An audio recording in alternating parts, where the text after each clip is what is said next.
City Council takes steps to protect Denver's immigrants. The Overland Park Music Festival gets the green light. Wedding bells are ringing in the city, and kids become firefighters for a day. I'm Rebecca Jacobson. All that and more is happening in your city now.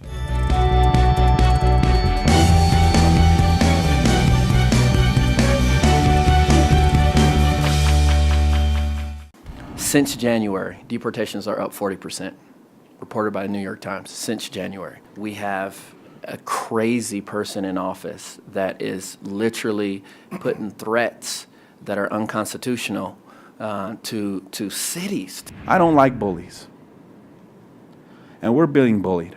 City Council hopes to make Denver safer for immigrants and people of color with a draft bill that puts limits on local law enforcement's cooperation with federal immigration officials. I don't think we can waste our time trying to crystal ball what Washington's going to do. I think it's essential that we decide what we want to be as a city. Although Council appears united in a desire to protect Denver residents, for some officials, the bill doesn't go far enough.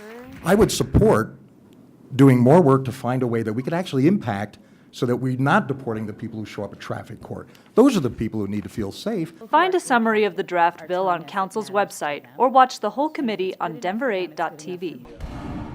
Love is in the air. 2016 was a record-breaking year for marriage licenses issued in Denver, and we've already had a 12% increase from the first half of 2016 to the first half of 2017. Last August was 2016's busiest month, with 980 licenses issued. Colorado is one of only 3 states in the country that allows self-solemnization for couples. Basically, you look at each other, say, I do, let's do this forever, sign on the dotted line, and you're married. The Clerk and Recorder's Office has made it much easier and faster to get a license. Couples can fill out their applications online and make an appointment to see a clerk. From 45 minutes to 38 seconds, we have dropped our wait time through things like people filling out their application before coming into the office. You can go to denverclerkandrecorder.org to make an appointment and apply for a license.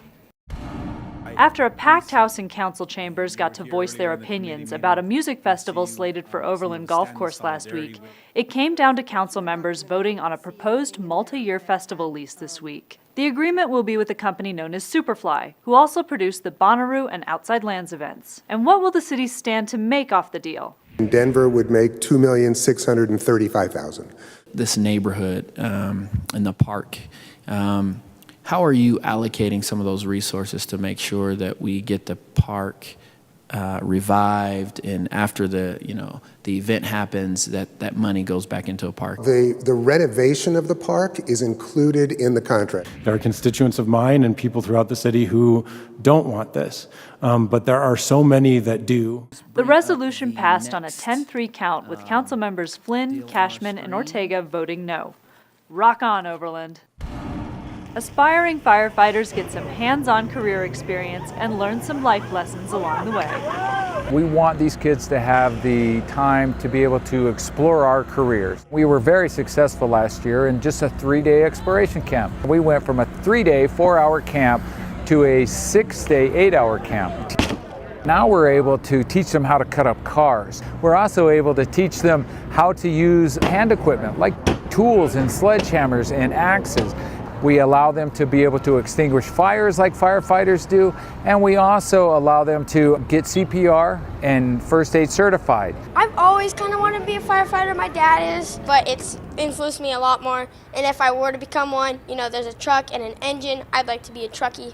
So our goal is to put these kids in this environment so when they come out, they know that they can be challenged and they have the confidence to be able to accomplish whatever their goals are.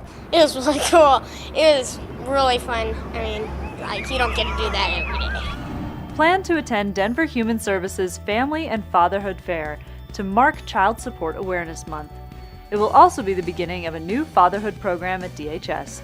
The Fatherhood Fair will have free food, entertainment, prize giveaways, health screenings, and activities for kids. Lawyers and case managers will be on hand to answer questions about child support. Join us for a new edition of Your City Now every Friday. Thanks for watching.